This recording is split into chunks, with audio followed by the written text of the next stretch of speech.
I'm definitely an anxious attachment type person where I will overanalyze everything that is said. Hey, you guys are listening to this because if you guys could see my eyes right now. But you know this. I do know this. You know this. I'm like, what did you mean when you said this? Or like, do you still love me? Oh, you know, man. It's like, if you haven't fucking told me in like 6 hours go by, it's like that type of shit. Welcome to the Corazon Chronicles, the podcast that dives into the captivating stories of Latinx and BIPOC people who've triumphed in the realm of love and relationships. On this show, we're unraveling the secrets behind successful relationships and discussing how our unique blend of culture, heritage, and personal experiences shape our love stories. Through engaging interviews and insightful conversations, the Corazon Chronicles celebrates the diversity and resilience of love. We're diving into topics like communication, trust, sex, intimacy, and personal growth to help you navigate your own romantic journeys. Whether you're single, in a relationship, or just a hopeless romantic, this podcast will inspire you with real-life stories of people who are forging their own paths in the realm of love. Join us on this heartfelt exploration as we uncover the keys to thriving in partnership. Catch new episodes of the Corazon Chronicles each and every Wednesday and embark on a transformative journey that celebrates the triumphs, challenges, and enduring power of love. Welcome to the Corazon Chronicles. I'm Jannese. And I'm Ray, and together we're super excited to kick off our first episode of the podcast. Hell yeah, this is going to be so good. What are we diving into for this first episode? Well, first off, we're exploring the powerful lessons we've learned about love and relationships from our parents. This is going to be crazy. Oh, man. Our parents play such a significant role in shaping our understanding of love and life, and sometimes we may not even realize the extent of their influence. I can't wait to see where this conversation leads. So let's dive in. Let's do it. To start, let's reflect on our childhood experiences and how our parents' relationships shaped our early understanding of love and relationships. For many of us, our parents are the first example of a romantic partnership that we've witnessed, and their interactions, their communication styles, and the overall dynamics they have set the stage for our own beliefs in love. What do you remember about your parents growing up? Well, I think first it's important to note that we both have completely different backgrounds as far as what love looks like and the examples that we were raised with. For instance, your parents have been married for a very long time and are still currently together. And my parents split when I was, like a newborn baby. So, the dynamics are going to be very interesting. I can't wait to hear like your whole story as well, too. Yeah. When I think about my parents, I think the first thing that comes to mind is there was never a question that they were committed to each other. My parents met in high school sweethearts, been together for like at least 40 something years at this point. And Jeez, it's so crazy. Yeah, it really is. I just can't even wrap my head around like what it's like to pick a person when you're that young and just like commit to forever. But that's actually very common in like my family. I can't think of anybody actually that's divorced, like aunts and uncles. Well, it seems like they're pretty happy and the love connection is still going really strong. I mean, they just went on a little trip together and, they still do things together and stuff. It's not like they're that married couple that like sleeps in separate bedrooms or, they have complete opposite, friend groups and stuff. It seems like they still like to go out to dinner and, get a little romantic every once in a while. Yeah, my parents go on date night like every week and they're each other's company, right? Like they're the ones that are always hanging out. It's a default expectation, right? That they're like going to do things together. Right. Yeah. So, my parents are similar to yours as well, that they met at a young age. I think they met when they were like 12, maybe 14. And then, went through middle school and high school together. And, right after they graduated high school, they got married because they went to a private Christian school. So that was kind of their path, I guess you could say. And then obviously I popped into the picture and, my mom actually wasn't really ready to be a mother at 19 years old. So whatever decisions were made, she ended up, going off and doing her own thing. And my dad was a single father at the age of 19, it's just me and him in a studio apartment. So, that whole dynamic to see the divorce and stuff never really had an effect on me because I was so young. I always grew up knowing my parents as two separate people and not as like one unit, Mm-hmm. Yeah.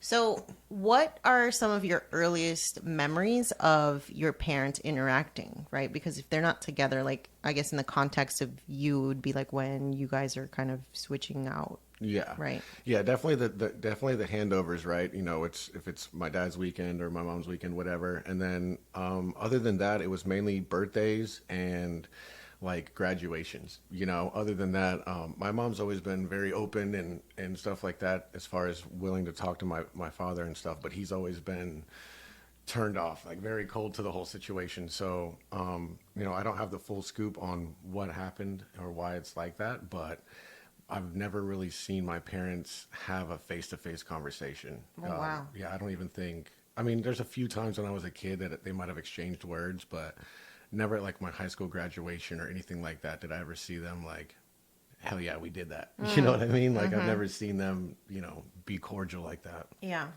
That's interesting.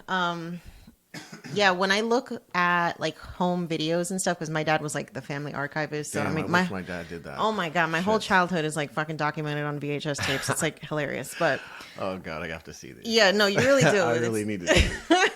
But when I look at their relationship, because obviously, you know, I don't remember off the top of my head like what the dynamic was when I was like 3 or 4. But my dad was always like the kind of take things in stride and like the easygoing person More in the laid back, relationship. yeah. Yeah. And then my mom was always just the one that was like stressed out. Like you could see it in her face. I could tell that like early marriage and early parenthood was like a lot. It was taking its toll on her. And I think a lot of that had to do with, you know, the fact that she wasn't proficient in English. So she was kind of isolated in that sense. You think she regrets making those decisions like so young? I mean, regardless if she Yeah. was in love, you think if she like hindsight, she would go back and push it off for like She 5 years? always or told something? my sister and I, like, wait to get married, wait to have kids, go live your life. Because she was married by 21 and had her first kid, me, at 24. So, and Well, I that's think not back- too bad. It's not, but I also think about myself at 24. I'm like, how the fuck? Like, Same, yeah, no same. way. I There's no way. I'm so glad that was not my path. Yeah, so I'm just still like, figuring it out. for real. Hello. But yeah, I just, you could tell there was a lot of tension. Like between your parents. Yeah, especially in those early days when you're just, you know, the money's tight and, Struggle and yeah. you know, the jobs are not secure and you're just like, what the fuck am I doing? Like, how am I going to take care of these kids? Ah, yeah. I mean, he was a military man though too. So Yeah. shouts out to Jannese's father for serving our country, and all you other guys out there that are veterans. Thank you guys so much for your service. 100%. Yeah. Absolutely. I think a lot of his resourcefulness definitely comes from that. And just, you know, my parents both grew up in Puerto Rico. So definitely not privileged in any type of way. You grew up in the struggle. Like, Yeah, the struggle yeah. is what you know. The American struggle is just a little bit better. Yeah, it's more expensive. Yeah, It's okay. the more expensive struggle, right? Yeah. So yeah, I think that's what I think of is just like it looked like it was very stressful those early days, and then I remember things kind of shifting dramatically once my dad got like a more stable job and my mom was able to like go back to school and learn some skills to get like a better paying job too, and they were able to buy a house, and like I saw their relationship become less stressful because of the impact of finances, which I think is something that a lot of us can, you know, think back to how money interacts with relationships. Would they ever go out of their way to like schedule like a structured like parent date? Like for instance, my dad and my stepmother, and we'll get into that, but they always had like, I mean, at least maybe once a month there was like a night that they were going to go out to dinner and like spend time with themselves, or maybe they would go on like a weekend camping trip or something. It happened when my sister got a little older, but you know, it was like I always saw that type of, and I didn't know if your parents maintain that, because it seems like they have that now. And if they Yeah. were like so distant early on, it's amazing that they're still together, and it's like seems like they're stronger now than they were then. Yeah, they actually didn't have any support when it comes to babysitting, like family wise, that they could rely on for like childcare or anything like that. So the only time that they actually used a babysitter was for them to go to work. So it was never like the babysitter came over for them to go on date night. Dang.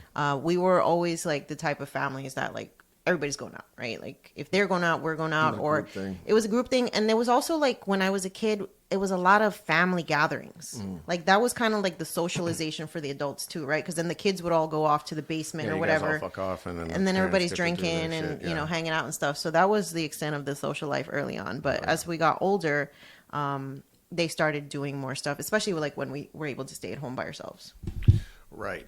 Yeah, so a little bit with my backstory as far as my dad, because I was raised with him. He was single with me until I was like three and a half, and that's when he met my stepmother, and they've been together ever since. So it's I kind of grew up with both sides of like seeing, being a divorced child, and then also seeing my dad, form a new relationship with, I mean, all opinions aside and everything like that, she's held my dad down. She's been, his best friend and his rock and confidant and, business partner, and the list goes on and on. So she'll always, have my respect for that. And my dad would always make it a point to kind of like cultivate the relationship, always made it a point to go out of his way to do things and set time aside and make sure everybody was kind of, heard and stuff like that. And I'm sure that his first relationship with my mom probably did a lot to like let him become like that type of man where he was like, the next woman that I get with, and, if she's this angel, then I need to make sure that I'm doing everything in my power to keep her, happy and pleased and wanted, and everybody wants to be wanted. And I see like a lot of relationships start to crumble when, maybe the sex goes out the window, right? Maybe there's something going on and now you guys don't want to have sex anymore. And that's a huge aspect of a healthy, tight-knit relationship, right? Yeah, just that connection point. Yeah, I mean, it's, I see, if we go out to dinner, I can see parents and stuff, and I'm like, man, I bet you they haven't had sex. Yeah. Like, at least in a month, These poor young parents, we feel for you, y'all. Oh, I really do. That's, yeah. I wonder if, you seeing your dad, like, navigating single fatherhood and then finding this new relationship, how do you think that impacted you, like, in your own relationships? Do you feel like you're the type of person that just like, I'll just do whatever to keep her happy and to keep her around? No, I don't think so, because the way that he raised us, we would have like family meetings and stuff, right? So, and everybody had a certain role to play, and there wasn't really anybody that was like the glue, right? There wasn't anybody that was like doing things to keep somebody else happy. He didn't really raise me that way. He always taught me that it was a two-way street. Everything's pretty much 50-50, especially when it comes to emotion and communication. So yeah, I think a lot that he showed me that I got to see with their relationship are things that I saw that I wanted, being able to like kind of separate it from her, but just the relationship in general, the bond and connection that they had. And then, they were always flirtatious and not like too much PDA, but like, you could just tell, that they liked always, each other. Yeah, laughing and listening Yeah. to music and like, all that stuff, like cleaning the house together, all that type of stuff. So there were a lot of things that I saw that I wanted. But there was also, certain things, that I guess it was probably more on my mom's side because she had boyfriends and stuff. There was a lot of things that I saw in men that I didn't want to be, because I had my dad as like this role model that I knew what I wanted to be. Yeah. And then thank God my mom was like a single bartender. I got to see some guys that were like, I don't want to be that guy. You know what I mean? Like, you could just tell, I don't know what's happening behind closed doors, but this guy I don't like his vibe. I Yeah. do not fuck with this guy. Huh. You know what I mean? I don't know he might be talking crazy to my mom. Who knows? Yeah. So speaking of communication, what are some things that you learned about communication that you picked up from your parents? I know for me, like, communication was fucking terrible. And it was just like, people yelling or not talking at all. It was not like anything was actually hashed out. Shit was swept under the rug, or that's it.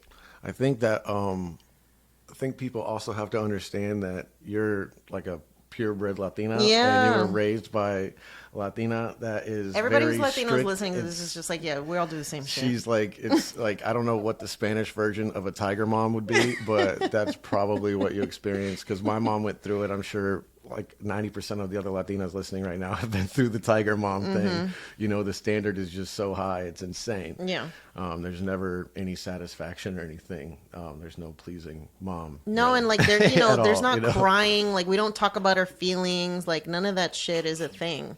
So I just never got really good at communicating my emotions, which is not useful in relationship. Do you think that communicating your emotions in general, or maybe just like with women? Because I feel like if you and your father were opposite and he was the easygoing guy that you could probably approach to with your problems and issues and looking for advice, I would assume that it's probably easier for you to have a conversation with the man, or at least have some type of No, openness. it's just everybody. I was raised by two Scorpios, so it was just rage. Like anger was the only emotion that was like constant. Dang. Like my dad, I would definitely like tell him the more controversial stuff before telling my mom, because Right. he would not be one to fly off the handle right away. Just But blow up, yeah. yeah, but he'd also blow up my spot and tell the shit that I told him to my mom. So it's just like, I can't fucking talk to either one of y'all. So the communication with my parents on both sides has been really good. I've always been encouraged to be open with my emotions and like not really fear what I am feeling to a certain extent. I had some issues with my stepmom and stuff like that, but I guess those are just certain issues that you just kind of have to deal with, But at the end of the day, with my mom, I can talk to her about anything, relationship advice, stuff like that. She's been through a lot, and same thing with my dad as well. My dad is a little more biased on stuff like that, just because he's been in a relationship for so long. So it's kind of hard for him to kind of like get back into what it's like to be, like a young, single-ish guy, that's like kind of figuring his way. So. But the communication has always been so good with both of them. They always taught me to like stand up for myself and be cautious of other people's feelings, and kind of like what you're doing is always going to affect whoever you're around. So just like kind of be cognizant of that. Everybody matters. And so for context, you were raised by a white father, but your mother's Latina. Right. So you got to see kind of two dynamics of what communication looks like. Like, how did your Puerto Rican side of the family communicate versus like your white side? Do you see a difference? Yeah, I see a difference mainly because with my grandparents, my abuela, my abuelo, they both are old school Puerto Ricans from the island, up in the small town of Ay Bonito. So they were, I think my abuelo is one of like 8 kids and stuff like that. So, and he's more of a military guy too. So he doesn't really tune into the emotions thing too much. But my grandmother, she was always really supportive of that. She was always real big into God and stuff like that too. So she's always encouraged, the communication and whatnot, and kind of like how to be as a man, because, she ended up getting cheated on by my grandfather, and he left for another woman and stuff like that. So, and she never got with anybody else. She just kind of turned her love off, and then basically just kind of replaced her love for this man with God, She became like a widow, even though her husband didn't pass away. He just left. Yeah, and she kept his last name. Like, still to this day, she's still a Rivera to this day. Wow. Yeah, ask my abuelo how he feels about that. Yeah, why? Like, why? Do you know? I don't know. I think it's probably just rooted out of that, like, made a commitment type shit. Yeah, there's got to be something there where it's like, sometimes exes, like, I paid scorned my women, dues. Yeah, scorned women can hold on to some stuff, that's for sure. Including your last name, apparently. Especially a Latina too, Shut up. All right. Let's go. Yeah. Have you ever noticed like maybe unconscious beliefs or one like more thing, patterns? sorry to cut you off, Yeah. but also one thing, I'm the only boy on the Puerto Rican side. So I'm the only son, the only child for my mom, but then I'm the only boy as well too. So I was very catered to. And you were surrounded by women, so that probably has something to do with your ability to communicate. Right. Yeah. Yeah, I love to, like, if I could have like a group of guy friends to hang out with, or like a group of like co-ed, like a group, I love that. It's a lot better to, because it is cool to talk to the opposite sex and kind of like hang out with them and get their energy on certain things. Not everybody doesn't always have to be worried about fucking. That's like the biggest thing is like, oh, you can't be friends with the opposite sex. It's like, well, you, my friend, need some therapy because you are clearly thinking about fucking everybody you're around, and you think everybody else is thinking the same way. So It's like crazy. But go ahead. Sorry, I cut you off. No, it's fine. It's funny because I think, being raised Latina, I never saw my parents having friends of the opposite sex. And so I always interpreted that like that's something disrespectful. Sure. And if you're in a relationship, like, no, you're not hanging out with other dudes. So I've never really had like male friends that were just like platonic. Because I just never entertained it and I never saw it growing up. I think it's easier in a group. You know, it's definitely a little more. I've never been like super one-on-one with like the opposite sex. It's always been like in a group setting. You know, like, you know, my homie has a, you know, girlfriend and she's cool and her sister's cool, something like that. That's usually how something like that would go. But it's not like you're texting and Yeah. hey, let's meet up for lunch, just you and I. Like that's, I don't know. Yeah. There might be some other shit going on. Yeah. Unless one of them's gay, then hey, Yeah. it is what it is. So I'm curious if you've ever noticed any unconscious beliefs or patterns in your relationships that you now know originate from your parents. Like for me, I can definitely go back to the inability to communicate my emotions, just like holding shit in, because that's what I used to do with my parents. So it's like, that's kind of how More I showed specifically, your mother. Because she was like really tough on you, so. Yeah, but I just never really felt like I had an outlet in the home to like express emotions. So it would be like with friends that I would talk about stuff. But I definitely feel like I've had to work on that, on the ability to just express my emotions in a healthy way that doesn't involve like anger or just like, you know, toxic behaviors.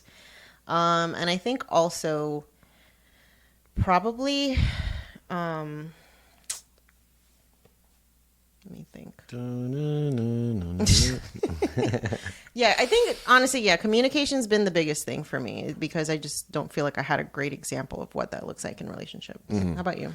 Well, I've been through therapy, you know this, right? So I've done my fair share of some therapy. And one of the things that was subconscious to me that I didn't realize was that I have like major trust issues. And that's mainly rooted in the fact that essentially my mother abandoned me, right? And there's that. It's just abandonment is really what it is. It's not anything I hold on to or have ever had an animosity against my mother about, because I just don't know the situation. And I mean, I can't really put myself in the situation either. So, but anyways, I've just noticed that my trust is really hard to attain, and like not really hard to maintain, but it's not like I'm one of these guys that's like, I'm not like worried you're going to cheat all the time and stuff. It's more of like trust in the commitment, you know, like I've never really sat around and daydreamed about what my wedding would look like or anything like that. You know, you and I have had some conversations about that, and it's like, you know, some people are just born with that, and maybe they look forward to that, you know, based on how they saw their parents or maybe their friends' parents. I had a couple of friends growing up and their parents seemed to like have wonderful marriages. You know, they were, you know, it was just awesome. And then, you know, come to find out, you know, here we are 15, 20 years later and everybody split up and remarried, and it's like shit, you know. So my whole thing is just trust in the commitment of the relationship has been something that I've had to work on, because at the end of the day, it's going to keep me from committing, you know? Yeah. Yeah. It's, have you ever heard of attachment styles? No. Okay. So basically Indulge me. it's a psychological theory that explains how we form relationships, and there's 3 to 4 depending on who you talk to, but essentially there's anxious attachment, there's avoidant attachment, there's fearful attachment, and then there's secure.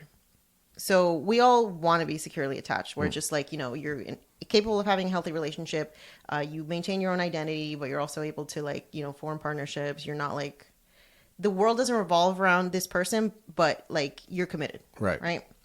Then anxious attachment is somebody that is like always paranoid that the person's going to leave, tend cheating. to overanalyze, you know, not trusting, forms a very like codependent type of relationship. Somebody who's avoidant is like distant, like they're afraid to let their heart be broken. So they like maintain distance. Right. When shit gets too real, they start to pull away. Sure. Hard time expressing their emotions.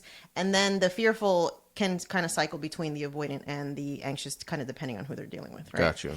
And the whole theory behind these is that style of attachment is based on your caretakers. So like if you had parents who were very emotionally unavailable, you're probably going to be like an anxious kid who's going to be like, somebody fucking love me. Yeah. Words of affirmation, all that stuff. Yeah. So you're like going to find connection with people who are emotionally avoidant or emotionally unavailable, like your parents, because that's what feels familiar. Right.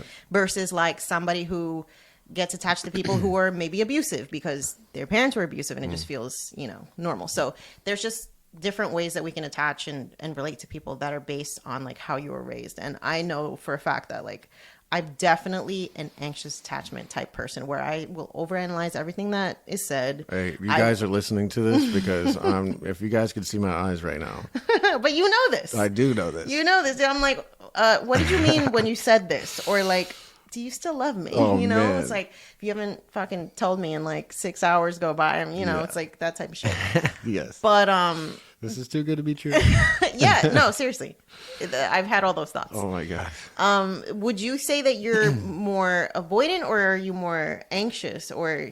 I think it's the one that was kind of riding both of them. Yeah. Right. I think fearful. Yeah. So I think that kind of sums it up with what I was just saying about like the commitment thing. Yeah. I think that, and it's weird because like when I think about commitment or anything, it doesn't seem like a daunting task or it doesn't like give me anxiety. I don't really get butterflies when I think about it. It's just almost like it's something that I like just kind of toned out, right? Like I just don't really put any thought into it, not in a bad way, but you know what I mean? Like I guess just throughout life, now that I'm a little older and stuff like that, I think it's something that I'm paying more attention to, things start to slow down and your thought process changes about a lot of things and, just part of maturing too. So is there anything that you saw growing up that you're like, hell no, we're not repeating that?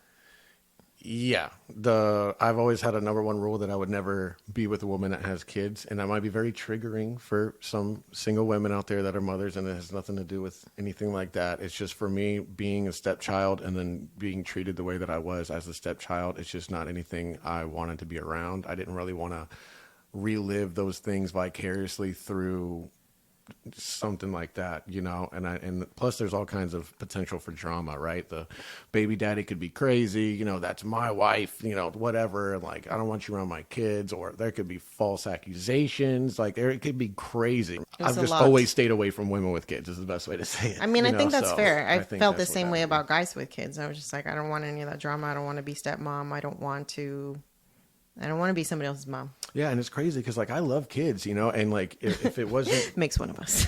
I mean, well, I like hanging out with kids that are, like, I don't know, between, like, maybe 5 and, like, 12, right? Yeah. I like the Lego stage, the Hot Wheels stage, the video game stage. Yeah, like, when they can actually interact with you. Yeah, let's, like, go do some fun stuff, let's go hit Disney World. That'd be cool. But other than that, it's like, man, for me, it just seemed like there was way too much risk for such little reward. Well, and it's a serious thing to, like, step in and become, an influence on somebody else's child and, navigating not only the relationship that you have with the person that has a child, but also the person who created the child with them. There's a lot of dynamics that can be really fucking hard to navigate. Yeah, I mean, I would come down to Florida to see my mom, 3 or 4 times a year, and I would come down for 6-7 weeks out of the summer, and there were 2 boyfriends that she had that were awesome. I was like always excited to come down and see him and stuff, and then that random time you come down. And you're like, where's Joe at? Right. And she's like, oh, well, I didn't tell you over the phone, but we're not together anymore. Then you go and like, my mom's got this new apartment and you're just like, oh shit, And then finally a couple years later, the next guy comes, you're like, this guy's cool too, And then you're just like, okay, well, so yeah, I think that would be my answer for that. Yeah. Raise rants.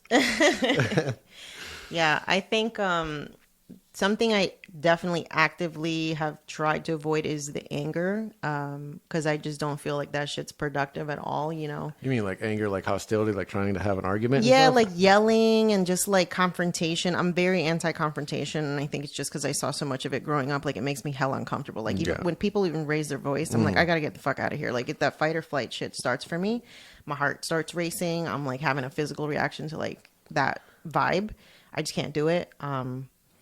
But also that was the only way I knew how to communicate in the beginning. So I definitely had like relationships that were volatile because of that. Because it's just like, you don't know what you don't know. Right. Mm-hmm. And it wasn't until, going to therapy and starting to do personal development and all that shit that I'm like, okay, we can actually like talk things through without like conflict. Yeah. I think a lot of that, has to do with like our previous relationships as well too. Right. And I remember when we first were talking and I think you were asking me about like, how do you get mad? Like, do you get mad? Do you like raise your voice? Do you like to throw shit? Pull your hair out? Like, what do you like to do? And I'm like, well, my number one thing is that I don't argue, right? I was like, I won't even partake in it. It's just not any, it never leads to anything good.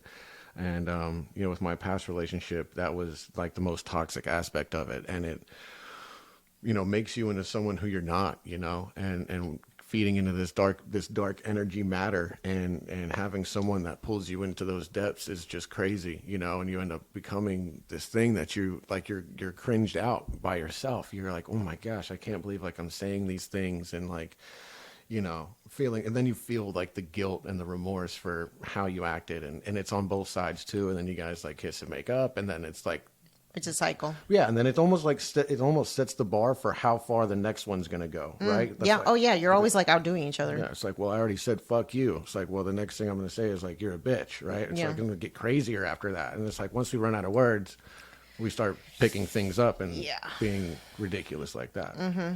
Yeah. Yeah, that shit's wild.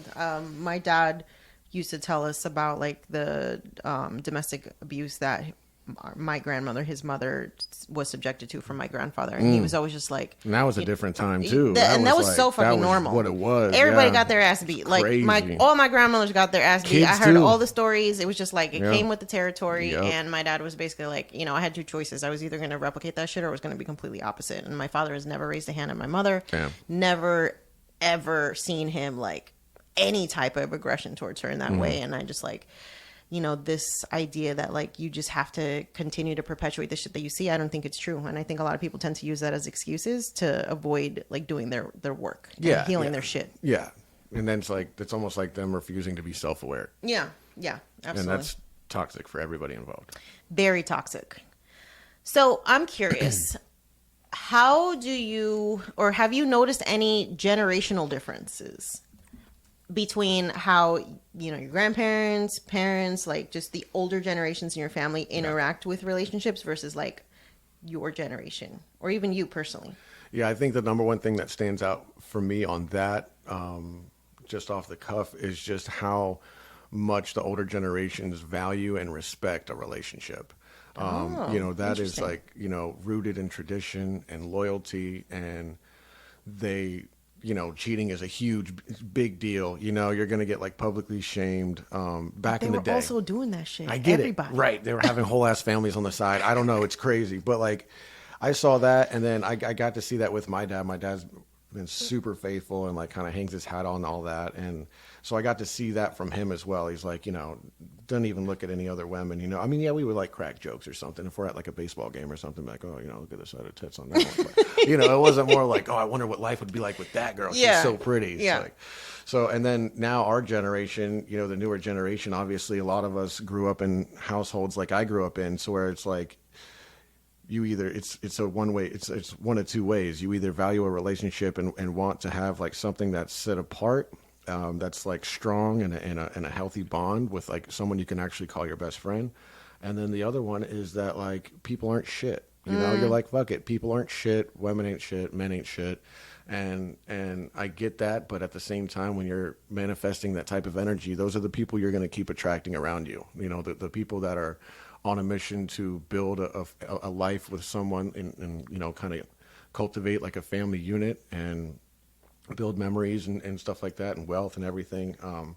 They're going to stay away from people like that because you're not doing anything, as far as bringing anything to the table. And the worst part is the people that don't want to change. They think that the other side is weird or they think that they're weak because they want to be with one person, and they're like, oh my God, you're missing out on so much life experiences. You could be out here getting all this dick and da da da da da. And it's like, yeah, that's fun. Trust me. Like, go out there, have your fun. Everybody deserves to do it. It's a rite of passage. But at some point, you are going to crave that real connection with someone you can really call your best friend, someone that has your back at all times, I agree. And I think especially as you get older and you start seeing other people settle down, and you're like the lone person that's still out here trying to live your like best 21-year-old life. I mean, that shit gets lonely, right?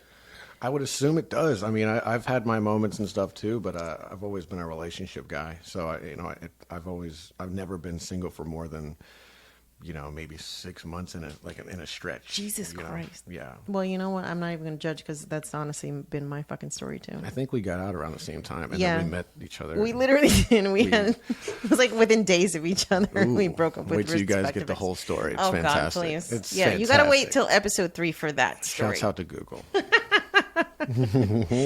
I'm going to play devil's advocate with what you just said, though, about the older generation, like, valuing relationships. Because, like we just said, a lot of these men were out here having whole ass second families. Cheating was very normalized. Abuse was rampant. Like, there was just a lot of toxic behaviors. But I feel like, on one aspect, women had a lot less ability to like leave, just even financially.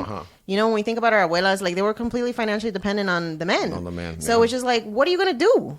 Right. And right. And then now it's completely different where like women have the option to be like, nah, I'm not dealing with this shit. Facts. The financial autonomy has been something that I think has changed our dynamics as men and women for the better in some ways, but also for the worse in some ways, because now like you're talking about this whole, I don't need a man, men ain't shit.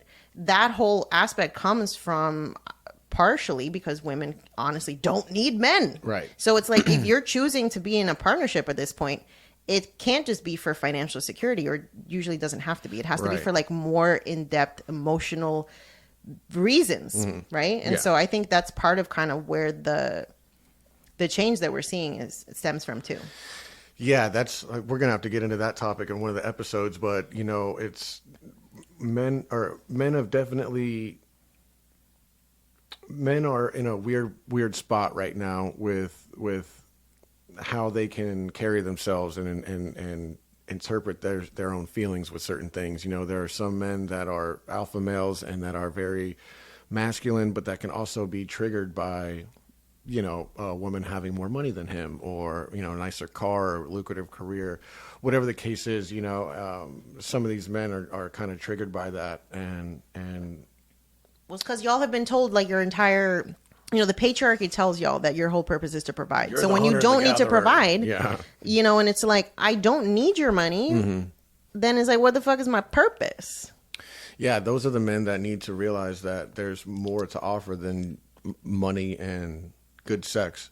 And it's crazy because a lot of look at single people. A lot of single people often get dogs, right? They get dogs or a cat, or pets in general. And the reason of that is because they want to come home to somebody, and a dog or a cat is, every time you get home, they're going to greet you at the door. Everything's great, clean slate, just love the fact that you're around and everything. And then, some of these people that need to work on themselves a little bit are just like kind of turned off to the idea. And I'm sure that there's a good reason for it, but it sucks for them because they're missing out. Everybody deserves to feel what it's like to fall in love.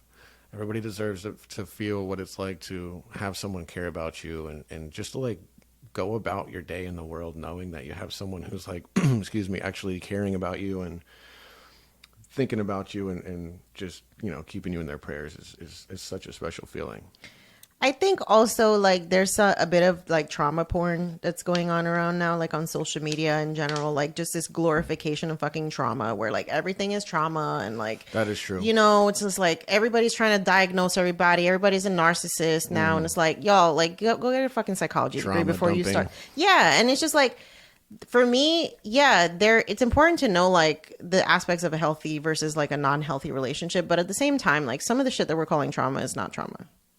Like, for instance, if, you get you with somebody who like lies, that's not traumatic. That's not trauma. You're just with a person who's dishonest. And I think we have to give it context too, because everything is relative. So being with a liar could be very, very traumatic based on simple things of what they're lying about. That's true. I got a whole ass family. Yeah, that's probably fucking traumatic. That would fuck me up. Yeah. I'd be like, damn, I could take you lying to me about having fucked up credit or, something, lying about whatever. What you went to school for. Yeah, something petty like that. That's fine. I mean, I'm going to look at you sideways as fuck because you're kind of stupid for lying about that shit in the first place. But at the end of the day, it's like, yeah, if you're going to, I can move past that is what I'm saying. Yeah. It's not going to affect how I feel about you, but man, there are some things that people could be lying about. And then you come to find out and you're just like, you're a piece of shit. Yeah. And I don't want that around me. Yeah. And I think, part of what I've had to learn in navigating the end of different relationships is like, I feel like if you don't actively work to like heal whatever came from there, you're just going to kind of stack up your traumas to then get to a place where the next person you meet is going to be, the wall's going to be so high. The fence is going to be so fucking high that it's going to be impossible for them to climb because you haven't like, you're just literally projecting all their everybody else's shit onto this new person. And I know I've definitely been guilty of that. And I'm still, if I'm being honest, working on some of those aspects. But I think a lot of people, it's easier to just be like, no, people are shit. Everybody's crap. I'm never going to trust anybody again. Because it makes it easier to like not reflect on like, what did I possibly do or accept that put me in the situation? Do you believe in true love? I don't even know what that means. Do you believe in soulmates? I thought I did. I don't know. Because I feel like I've seen people have multiple soulmates. Okay. Like, for instance, if somebody becomes a widow, are we just supposed to assume that person that they were married? Maybe that wasn't the soulmate. But maybe it was, but then they find another person and then they become the new soulmate. I guess you're right. Everything's relative, so it all depends on who you are at the time because your soul changes. Yeah. So I think if I were to believe in a soulmate, it's like somebody who evolves with you. Yeah, hell yeah. They have to. Yeah, I fuck with that. Because we change fundamentally as human beings. And I think that whole concept of like meeting your high school sweetheart and then being married for 60 years. I'm like, yo, can you imagine like the fucking changes that you go through as a person and then as a couple? Oh my God. Like for you to be able to navigate that successfully with one person, that's a lot. I tend to find that little story usually happens in a small town situation. When like I grew up in a very small town, my graduation class was like 300 people, right? So it's like it was very common to have there were people that graduated high school that ended up like being together in middle school. They're like they were the first kids to be holding hands and shit. You're like, oh my God, fucking Jennifer and Dylan just got fucking married and they have a kid and shit. So it's wild. I don't know. I commend people that can do that. And, like your parents, they've done it. So yeah, they've absolutely done it. And they're not faking it because they have no reason to fake it at this point. No. All the kids are grown. Like there's no real reason to stay together for any type of purpose other than the fact that they love each other. Yeah. Maybe the history too. I feel like sometimes people stay together just because of the history. Oh, for sure. Yeah, and some people stay together shit. because of the kids, right? And then that's why like divorces tend to increase when people are like in their, middle age because it's like, okay, the kids are not here anymore. Or do we even still have a relationship or were we just going through the motions and shit of raising these kids? Yeah. There's so much to unpack, y'all. So you can this is like a taste, right? Of like some of the stuff that we're going to navigate through the show. Go ahead. I just wanted to ask one last thing. Yeah. So I think that with everything that we talked about, right? And kind of sharing our stories and how similar our stories are probably going to be to all of our, the viewers and in the comments and stuff. And by the way, guys, go into the comments and let us know if anything that we said in this podcast kind of resonated with you, if you saw similarities in what we were talking about and maybe your own situation, your own upbringing. But what advice would you give to someone who is struggling to separate, their own beliefs about love and relationships from the influence of their parents? Y'all, you need to go to therapy. First of all, like every single person. She's going to say that so much, by the way. For real. Therapy, betterhelp.com. Shouts or out. Whatever. Yeah. Well, once we get a therapy sponsor, then we'll be sure to shout them out on the show. But hell yeah. Honestly, I think everybody needs therapy because we've all got some baggage from our childhood. We're all fucked up. Yeah, we all got some shit to navigate. We all learned maybe some toxic behaviors, some not helpful patterns for showing up in the world. And until you start doing that work, you're just going to be out here like unconsciously doing shit. Yeah, it's like living your life in a fishbowl. It does suck. It sucks. And then also the deeper you get into it, which means like the older you get and you're kind of stuck in your ways, you're going to get very callous to it, and then you're going to get very frustrated. And then at the end of the day, that's kind of a recipe for depression, and that sucks. Yeah. And I also think, a lot of people, when they're having relationship issues, they default to like, let's go to couples counseling. Mm-hmm. But I also feel like you need to do your own individual counseling because chances are you also have your own individual individual shit that you haven't healed that Yeah. you're bringing into the relationship and that you're projecting on your partner and fucking blaming them for. I wonder if we've experienced any projecting in our own relationship. Oh, I think we have. Well, that's for another episode, though, Hey, y'all. let's go.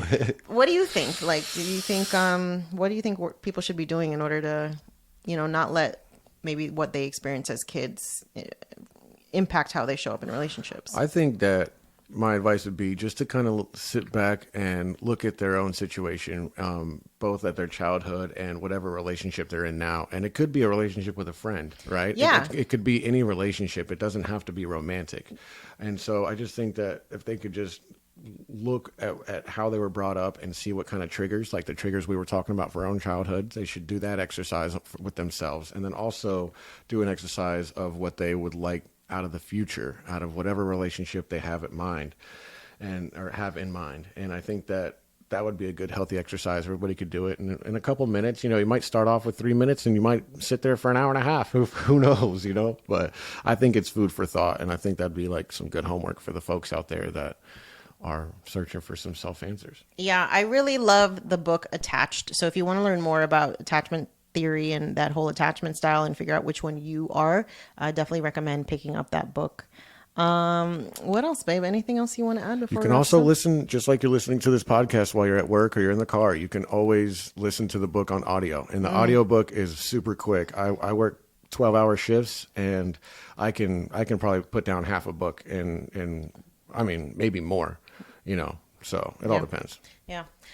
I love it. I think this is a great first episode. I think it's going to cause a lot of people to start reflecting on maybe the shit that they've been bringing into their relationships from childhood that they didn't even know. If you really like this episode and you like this podcast, make sure that you subscribe so you never miss an episode. You can tune in wherever you listen to podcasts. And I would love for you to send us a DM. You can find us on Instagram at Corazon Chronicles podcast. Hey. If you have a question that you want us to answer on the show, we'd love to entertain that. If you have a situation you want us to talk through, we are open for business. Yep. I think we're aiming for every Wednesday. And eventually, I don't know how many episodes we're going to do before we get to the video, but we will be bringing you guys some video for the podcast. So look forward to that. It'll be the huge face reveal, the huge, long-awaited face reveal, right, babe? Yeah, I can't wait. This is going to be fun. I'm really excited that we're doing this. And I hope that you share this episode and share the podcast with somebody that you think would get value out of it. Thank you so much for listening. Hey, and yes, thank you guys so much. And I think maybe if couples kind of sat down and listened to it together, it would almost be like a little mini free couples therapy. So hell yeah, check y'all. that out. Do that. I love it. Thanks for tuning in. So yeah, see you guys.